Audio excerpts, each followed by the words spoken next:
का एक जो सबसे बड़ा ड्रॉबैक रहा है, वो ये रहा है कि इस देश में किसी जमाने में श्रुति परंपरा थी। ज्ञान का जो आधार था वो श्रुति परंपरा, जैसे वेद जो है उनका प्रसार श्रुति परंपरा के आधार पर हुआ।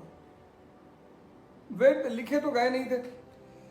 वेदों को जिन ऋषियों ने नीचे वो लाए उन्हें मंत्र दृष्टा कहा गया, ऐसा दिखाई पड़ा, क्योंकि वेद भी अपौरुषेय हैं, जैसे कुरान अपौरुषेय है, बाइबल अपौरुषेय है, ऐसे वेद भी अपौरुषेय हैं, भगवान द्वारा रचित, ईश्वर द्वारा रचित हैं।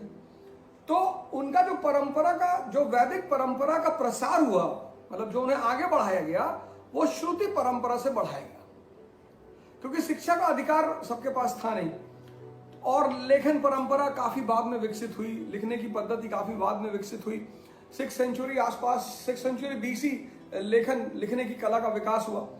हालांकि मानते हैं कि इंडस वैली सिविलाइजेशन में भी थी, लेकिन हमारे पास कोई एविडेंस अभी नहीं है और हम उनकी लिपि को अनुवादित भी नहीं कर पाए, मतलब हम उसे डिसाइफर नहीं कर पाए। तो वो जो श्रुति परंपरा चलती रही हमारे देश में, सुनकर ज्ञान लेने की परंपरा, इसका एक सबसे बड़ा एग्जाम्पल है सत्संग। आज भी इस देश में एक सबसे बड़ी जो प्रक्रिया है ज्ञान को प्राप्त करने की, वो सत्संग की, सुनने की। इससे हमें एक नुकसान भी हुआ।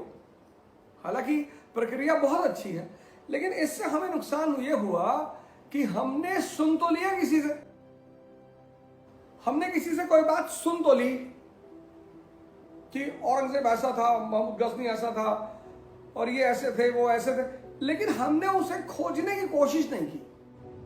तो कहीं ना कहीं एक जो हमारे देश में जो एक चीज, जो एक बड़े लेवल पे सुधार होनी चाहिए, वो ये है कि आप किसी भी बात को सुने, किसी बात को, तो उस पर R&D जरूर करें, या तो सुनी हुई बातों को ना माने।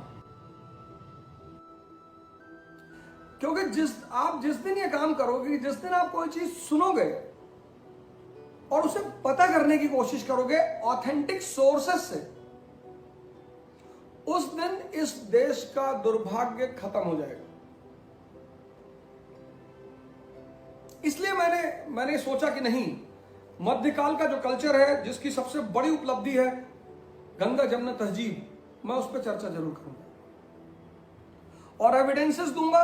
बिना एविडेंस के एक लाइन नहीं बोलूंगा सर। किताब का नाम बताऊंगा, पेज नंबर बताऊंगा, पैराग्राफ बताऊंगा, जिससे कि आप खुद उसको खोलकर देख लो। उससे बड़ा अच्छा लगता है, उससे चीज बड़ी कॉन्फिडेंस आती चीजों में।